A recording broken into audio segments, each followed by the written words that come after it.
Hello everyone, my name is Conwin. Today I will discuss the case Google losing revenue in dispute over the placement of the ads. First, we will need to have a quick overview the case and the mechanism of the Google Ads. The Google Ads Display Network is a collection of over 200 million size apps and videos where Google Ads can be appear. While this network reaches 90% of the global internet users, Google Ads run on a few different networks, including Google Search Network, Google Display Network, Google Shopping Networks, and YouTube. The display ads can appear on YouTube in two ways: through an auction-based model using Google Ads or through a reservation-based model.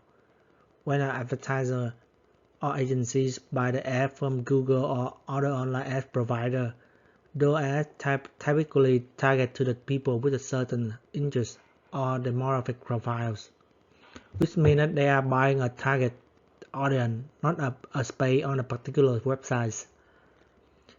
It depends up to Google to target the ad at the desired people.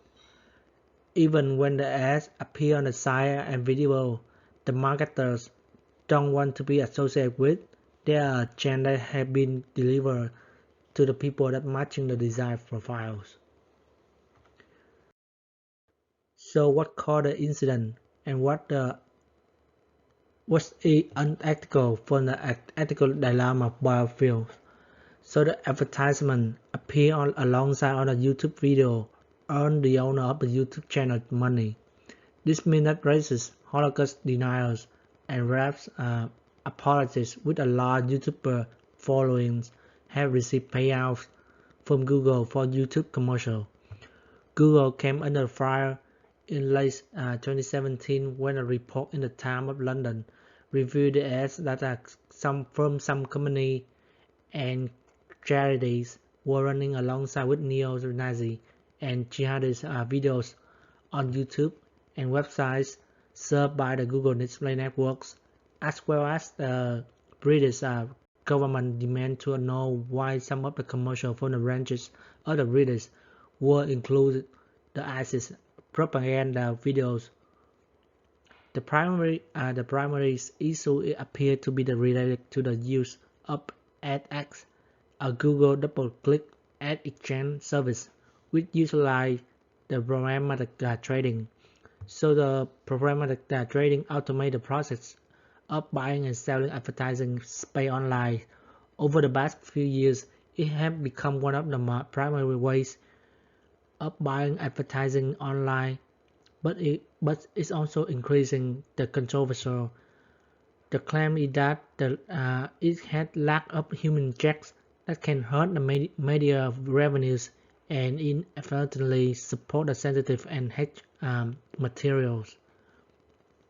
So which caused many global large brands found that their digital advertisement appear beside the content that often endorse violence, terrorism, hate speech, with a cut of the commercial spending going to the creators. So what is the consequence? So the Google owes the video giant YouTube selling ads that accompany millions of the side video each day on YouTube, and the automated system determine where those ads appear, and advertisers often don't know which specific video their ads will show up next to. Because Google derives 90% of its revenue from advertisers, so it had to need to keep up more from fleeing by targeting offensive content fast. At least 400 hours uploading per minute and nearly 600,000 hours of new video created on YouTube daily. So there is not enough resource to police the flood of content in real time. It would take a small city of humans working around the clock to watch it all. So while Google had policies in place, it content partner must adhere to. But if they public an article or video that reaches those pilot policies, it's not easy for Google to detect.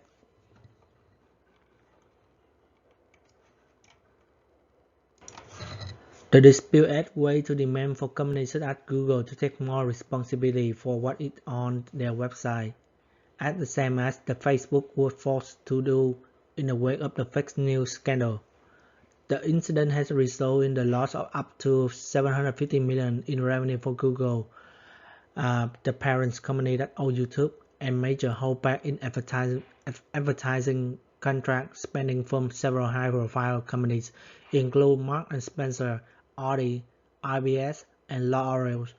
While in the US, the telecom companies like AT&T and Verizon, GSK, Pepsi, Walmart, and Johnson & Johnson had suspended marketing funding on the YouTube at the time of incident.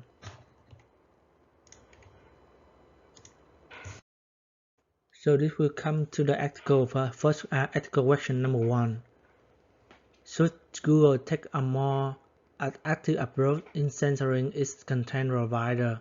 If it does, is it possible that Google could run afoul of Title II of Digital Millennium Copyright Act and lose legal immunity for the action of its users?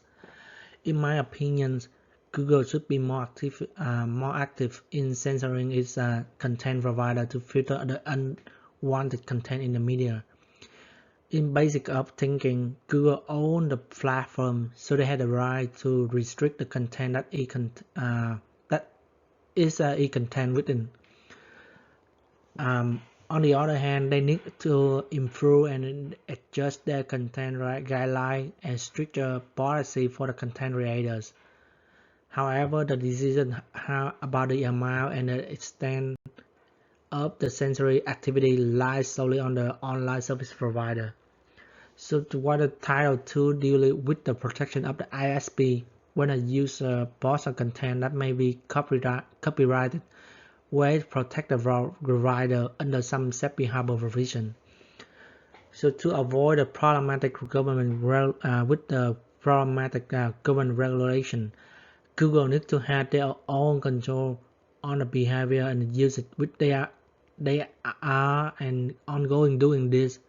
So the internal debate ranging from the free speech versus the censorship to how much curation can the firm perform before it crosses the line from platform to publisher. So it has led most of the social media companies to resist arrested curation until recently. So in the Title II and especially in section 230 also include a Good Samaritan exception. So this means that allow platform to remove immoral content deemed obsessive or offensive, as long as it wasn't in a good faith. So the issue here is really to what extent that the big platform had the will to self-regulate the content.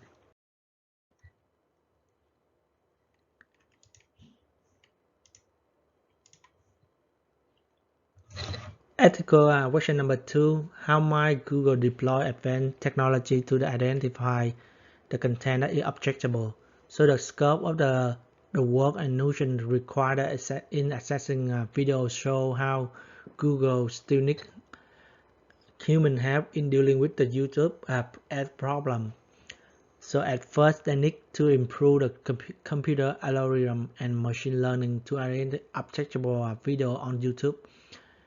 While Google can hire a large workforce and use AI to filter the content that is disgraceful and harmful to the viewer. And then the ad radar read the comment section to flag the abuse banning between the user. So they can check on kind of the website served by the Google Ad Network to ensure they meet the company's standard quality.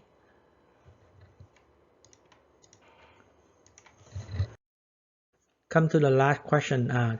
Should Google provide advertisers with guarantee about what type of content their ad will appear to, or could they set a guarantee to be written so they can be enforceable? In my opinion, advertisers and agencies also have responsibility to audit their campaign to ensure that their ads appear in the desired location. Since YouTube already provide a brand safety control for the advisor that allow them to pick what type of video that can happy to be associated with based on keyword. The platform also needs to advise the creator about the type of video not considered advertiser friendly. So include the content that's sexual, suggestive, or violent, or dealing with the controversial subject matter.